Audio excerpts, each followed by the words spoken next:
بسم اللہ الرحمن الرحیم۔ السلام علیکم پیارے بچوں۔ ایک غریب لکڑہارا جنگل کے قریب رہتا تھا۔ وہ روز جنگل میں جاتا، لکڑیاں کاٹتا اور اسے شہر میں لے جا کر بیچ دیتا تھا۔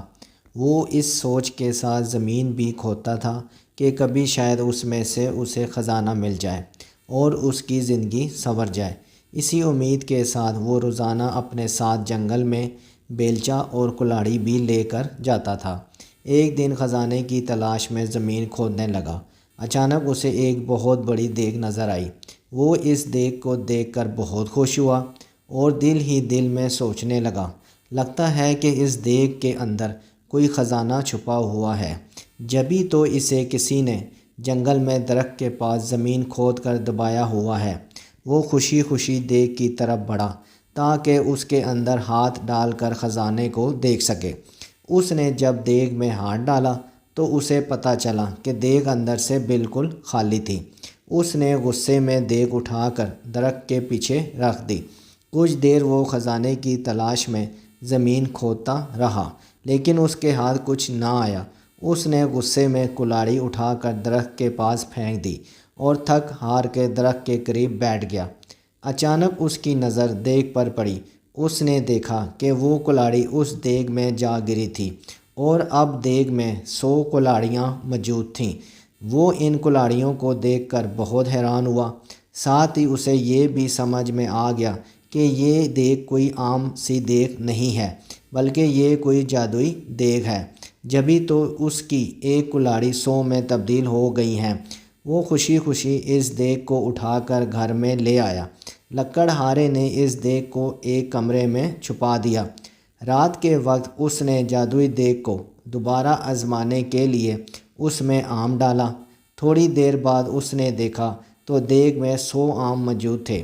اب تو اس کا یقین پختہ ہو گیا کہ یہ واقعی کوئی جادوئی دیگ ہے۔ وہ اس دیگ سے سونے کے سکے وغیرہ نکال کر انہیں بیچتا رہا اور امیر ہو گیا۔ امیر ہونے کے بعد وہ دوسرے غریبوں کی مدد کرتا تھا۔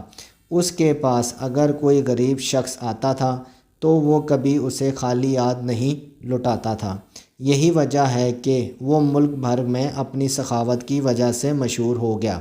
اس کی اچانک امیر ہو جانے اور جادوئی دیگ کی کہانی ہر جگہ پھیل گئی۔ اس ملک کے بادشاہ کے پاس بھی اس جادوئی دیگ کی خبر پہنچی۔ بادشاہ بہت لالچی تھا۔ اس کے پاس اپنا بہت سارا خزانہ موجود تھا۔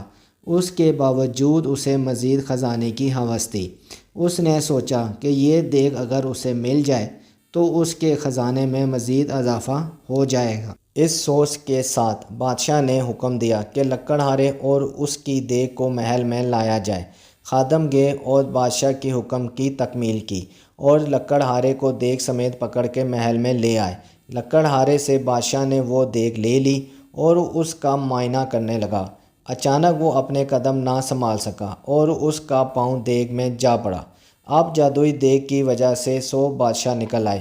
ایک جیسے 100 بادشاہ میں ایک اصلی بادشاہ تھا، باقی جادوئی تھے۔ وہ سب دیگ کے حصول اور لالچ کی وجہ سے ایک دوسرے سے لڑنے لگے۔ یوں سب نے ایک دوسرے کو جادوئی دیگ کے لالچ میں قتل کر دیا۔